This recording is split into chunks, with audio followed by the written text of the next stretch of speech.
My husband Brian is incredibly driven. His move from a regional branch to the headquarters where I work seems fueled by a fervent desire to ascend the corporate ladder and amass wealth. Initially, this ambition made me wary of him. When we first met, Brian asked, "Linda, your father is connected to the company, right?" "Indeed, I work for the same company where my father serves as an executive." Having a relative in a position of power has led to me being perceived differently by both insiders and outsiders. However, time and again, I've proven my value through my skills and performance. Strangely, my assertive nature seems well suited for this environment. Despite my initial suspicions, Brian, with his charm and motivation, was a refreshing change from the typical office talkers.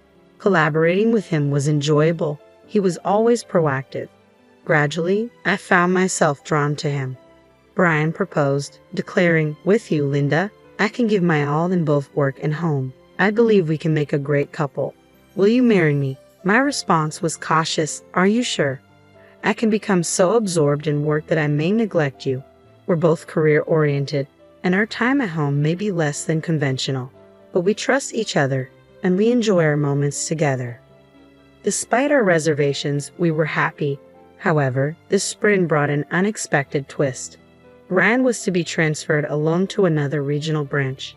He was deeply disappointed, and I felt it was unfair, considering we were newlyweds.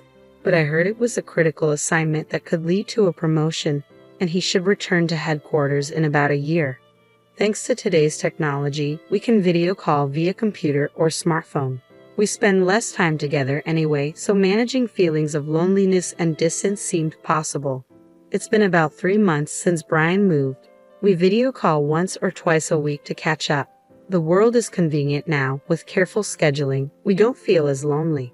During one call, I casually mentioned visiting him during summer vacation. Brian responded uncertainly, mentioning his non-stop workload. "It seems leading a project is exhausting." I trust my husband's words, yet I can't shake this lingering sadness. Suddenly, a thought creeps in about the interior of Brian's rented apartment, beyond what fate should determine. Perhaps he's too busy to clean properly, I initially rationalize. But as I glance at the tidy portion of the room visible on the screen, I'm struck by its unexpected neatness. It's impressive how he manages amidst his busy schedule. Just as I'm about to praise him for it, my eyes catch sight of an unfamiliar bag at the edge of the screen. I'm speechless. Clearly a woman's item, even someone like me, not particularly up to date with trends, recognizes it as a high-end brand. "Hey, what's that bag?" I ask, unable to ignore it. Brian glances over his shoulder quickly, his response a tad flustered. "Oh, it's a wedding anniversary gift. Since we don't get to see each other much, I wanted to give you something tangible," he explains. "I thought it would suit you. I ordered it online, so I wanted to unbox it as a surprise. But I guess I messed up. I'm sorry." "It's fine," I reply, forcing a smile, unhappy and looking forward to its arrival.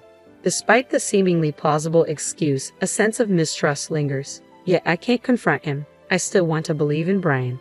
Later, the bag arrives, accompanied by a message card filled with affectionate comments. It should reassure me, but the slight sense of distrust persists.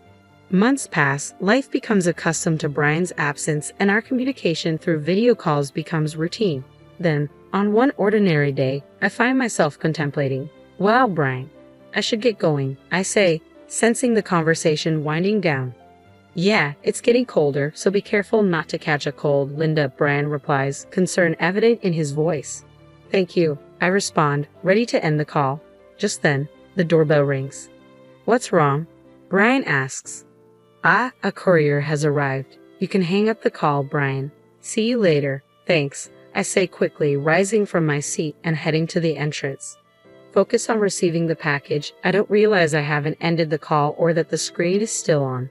Retrieving the package, I return to my room, only to find Brian's face still on the computer screen. I guess this is the end of the call," I start to say when something unbelievable catches my eye. I instinctively cover my mouth with my hand. On the other side of Brian's desk, there's a bed, and an unknown woman sits upon it, bathrobe-clad despite the daylight. Even more shocking, the same bag I received as an anniversary present lies beneath the bed. Memories of a long-forgotten suspicion resurface. Brian had indeed brought another woman into his apartment, Not just once or twice. She seems completely at ease, playing with her smartphone. You seem to be having so much fun chatting with your wife, the woman says, a mocking cackle in her voice, unaware that I'm listening. That might be true, but she's not here now, Brian replies, a grin on his face. You're such a jerk, the woman retorts. The real jerk is you, leaving your bag out in plain sight. I had to buy the same bag just to camouflage it. It was expensive, you know. That's your own fault. It's a shame that a luxury item like that is wasted on her. She has no sense of fashion. As they continue their banter, I can't bear to watch any longer. I shut down the computer, unable to put my feelings into words. Regret flooded over me. Was the bag Brian gifted me truly an anniversary present, or merely a cover-up for his infidelity? Brian, you're really the worst, I muttered, the insult escaping before I could contain it. It wasn't something I wanted to say. As for that girl, there was something familiar about her. I realized with a jolt she's the daughter of the executive vice president who joined the company this year. The audacity to whisk her away to the countryside for a clandestine rendezvous. It was quite an elaborate affair. But somehow, it all made sense. I couldn't help but chuckle bitterly. It's a typical choice for an ambitious man like Brian.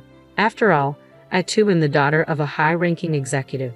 It seemed fitting for Brian to choose a mistress who could prove useful in some way. I couldn't believe in anything anymore. I thought he loved me for who I am. Just as I started to tire of feeling angry, an unforgiving feeling settled in. I couldn't forgive him now. So, I decided to uncover the truth. A few days after that shocking video call, Brian suggested we spend some leisure time together. Perhaps he thought it would look bad if we didn't pretend to be friendly from time to time. With a feigned eagerness, I agreed, clutching the purse he had given me. I visited the apartment he had rented. Wow, I keep it pretty clean, don't I? I'll go get us some iced tea, Brian remarked, heading towards the kitchen, unaware of my internal turmoil. I seized the opportunity and took action. Quietly, I placed the coin purse, matching my bag, inside the cupboard of Brian's computer desk. Unbeknownst to him, the coin purse contained a bug, an advanced model with exceptional battery life. It would capture sounds for several days without leaving any evidence. I assumed Brian might notice it eventually, but with his mistress owning the same model, distinguishing ownership could be tricky. Nonetheless, if he did notice, I would need to find another approach. If not, it would be a win for me. Excitement brewed within me as I anticipated the information I could gather. When the battery was close to dying, I planned to call Brian to confirm, pretending to have misplaced the coin purse. I seem to have lost the coin purse you gave me. Do you have it over there by any chance? I would inquire. Oh yeah, it was wedged in the drawer of my desk. You're so clumsy, Brian would likely respond, oblivious to the bug's presence. From his casual reply, I inferred that he hadn't opened it. Requesting its return would ensure it was back in my hands within days. Nervously, I played back the audio, and there it was, clear as day. Brian and the executive's daughter engaging in an illicit affair, their voices intimate. Armed with this evidence, I hired a private investigator to delve deeper. What he uncovered shocked me. Brian wasn't just involved with the executive's daughter, he had numerous affairs. Daughters of board members and department heads were among them. As for me, I began to see sides of Brian I never knew existed. Listening to his colleagues reveal his recent struggles with performance and increasing stress, it seemed his focus had shifted from work to networking, realizing his efforts alone were no longer sufficient. I genuinely feel sorry for him. Failing to perform at work can be a bitter pill to swallow. However, his professional struggles have nothing to do with his betrayal of me and his affairs with other women. Furthermore, it appears he's using these women as stepping stones to advance his career. It's despicable behavior, both personally and professionally. As I delved deeper into my investigation, my feelings for Brian quickly cooled, replaced by a growing sense of vengeance. He wounded my pride deeply. Ryan's work assignment away from home ended sooner than expected. Less than a year later, he returned home, and to celebrate his return, I arranged a party with both our parents, complete with a lavish feast delivered to our door. The atmosphere was jovial with lively music playing and just family around. Then the music's vibe changed and I heard my own voice echoing from the speakers. Ryan's conversations with the executive's daughter, since to the music player, filled the house. Ryan turned pale, confused, and flustered. "What's this, Linda?" he stammered. I had already briefed my parents about the situation, But Brian's parents were in a state of panic upon hearing their son's voice intertwined with a woman's they didn't recognize. They confronted him, demanding answers. "Brian, what's the meaning of this? Surely, you're not cheating on Linda?" They pressed, their voices laced with concern. I played the audio recordings of Brian's conversations with the other woman, obtained with the help of the investigator. Finally, Brian realized that I knew about his affairs. "Linda, you knew everything, didn't you?" He trembled, turning to me with a question, his face pale. Despite his fear, I smiled. "Why not consider marrying the CEO's daughter next? That'll land you the CEO position in a snap," I suggested, a bitter edge to my tone. Brian's face fell, his despair evident. "You also prefer a successful man on the fast track to promotion, right? It was a necessary step for my career. Please overlook it," he pleaded, clinging to me. "But what about us? Is our marriage just a step towards your success?" I challenged, my voice tinged with hurt. "No, that's not it at all," Brian insisted, though his words seemed forced. "You're special." Despite his reassurances, Brian appeared flustered. My father stepped in, his gaze piercing. "Brian, did you approach my daughter to take advantage of my position? Tell us the truth." Brian hesitated before confessing. "Initially, it was about getting ahead. Even though other women were merely tools for my advancement, I am truly serious about Linda. I promise I won't cheat again. Please forgive me this time. I want a chance to make it right." It was difficult to discern if he was lying or telling the truth. After such blatant infidelity, even when he claimed I was special, trust was hard to come by. "It's not my place to decide," my father continued. "It's up to Linda. But I can't accept you as my son-in-law. I despise you." Even Brian's own parents, doubtful of their son's honesty, expressed their disappointment. "We want to believe in you, but it's hard to believe that Linda is truly special to you," they admitted. My father's words stung, but it was clear that the disbelief of Brian's own parents hurt him the most. Despite their opinions, the decision to trust Brian or not was mine alone. In the end, I chose honesty about my feelings. I can't trust a man who has repeatedly lied to me, deceived me, and even ridiculed me with another woman. While I value my work and appreciate professional success, I've always aimed to achieve it on my own merits. I would never stoop so low as to use someone else for my own gain. But I'm telling you that you're different. Why are you abandoning me? We're married, aren't we?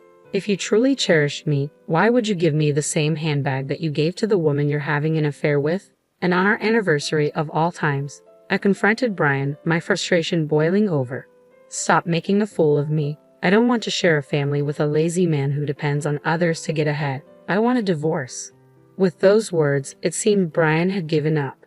His shoulders drooped, and he began to sniffle out of frustration. He had just lost his most convenient stepping stone for his career, and it served him right. Exhausted, Brian was taken home by his parents, and it was unlikely he would ever return to our home. True to my word, I followed through with the divorce. After exposing Brian's wrongdoings to all the women involved, he was sued not only by me but also by all the women he had affairs with. Unable to pay all the settlement money, he was forced to sell all his properties and even had to take on debt. Brian would likely lose his freedom for a while, paying back his debt. He voluntarily resigned from his company, but in reality, he was practically fired. Once the rumors of his actions reached the higher-ups, it was inevitable they would be furious. With rumors spreading around the office, he probably felt uncomfortable as well. Currently, he's working in a small factory, diligently paying back his debt. His parents came to apologize and told me about his situation. As for me, I have no intentions of ever meeting him again. Of course, I received alimony from Brian.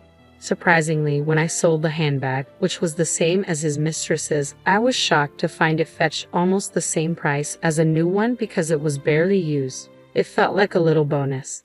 After separating from Brian, I began to contemplate what marriage really meant and what's important in life. While my work remains crucial to me, I don't discount the possibility of having a family in the future. I might use the money from selling the bag to pamper myself a bit and prepare for a new romance, as I had to work today.